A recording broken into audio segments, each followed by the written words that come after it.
If money's been left to me, Yep. how do I access it? Yep. Okay. Very good question. As a beneficiary of a will, the estate executor should reach out to you at some point during the process. Now, that can take a little while because getting probate's the first step. Okay. So probate is the process of taking your will. Usually you've got to have the original. You've got to check to make sure it's been executed properly. And then you've got to make some inquiries as to the assets that you're going to take control of as the executor. Usually that's done with the assistance of a solicitor, and we help many hundreds of people every year do that job through our firm here. And ultimately, once you've got a decent idea, you don't have to have a perfect idea, but you have to have a decent idea of what's in the estate. Once you've got that idea down pat, you submit again an assets and liabilities inventory to the Supreme Court with your grant of probate application. That then obviously becomes a public document.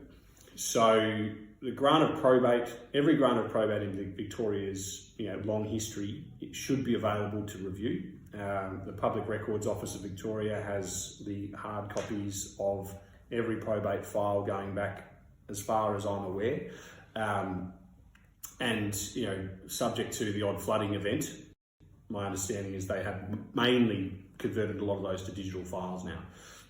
Where that obviously leads to is that even if you're not being contacted, if you feel you were a beneficiary or you should have been, you're entitled to see a copy of the will, and you're entitled to ask for that of the executor who has the control of the will.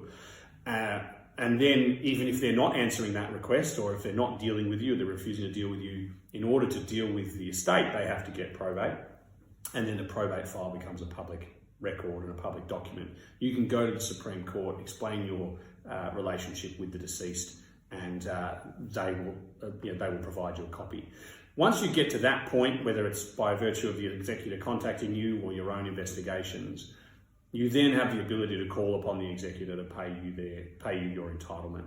Now, what does that look like? Usually an executor will be reaching out to beneficiaries and saying, this is what you're entitled to.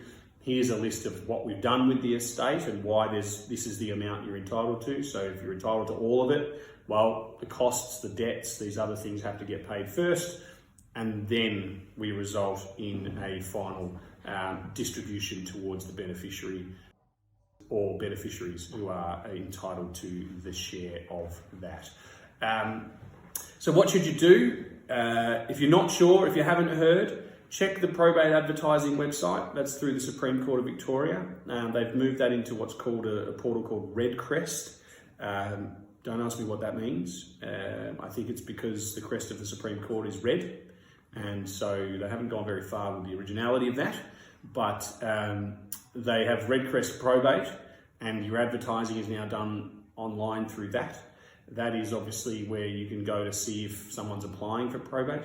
If you have a concern about someone applying for probate, if you think they're not appropriate for the job, if you think that they're trying to get probate of an old will that's no longer relevant, then there is further processes. And so that's why it needs to be advertised. But you only have 14 days until they can apply for probate. Once they apply for probate, that again goes into the public system, and there's actually a probate index that sets out the applications that are made. So you should be checking that website if someone that you think you would be entitled to a benefit from has passed and you're not hearing. Check that website, reach out to the solicitor whose details is on there. If they're not responding, engage a solicitor and get some letters written, because usually that means someone's not quite towing the line. Fantastic.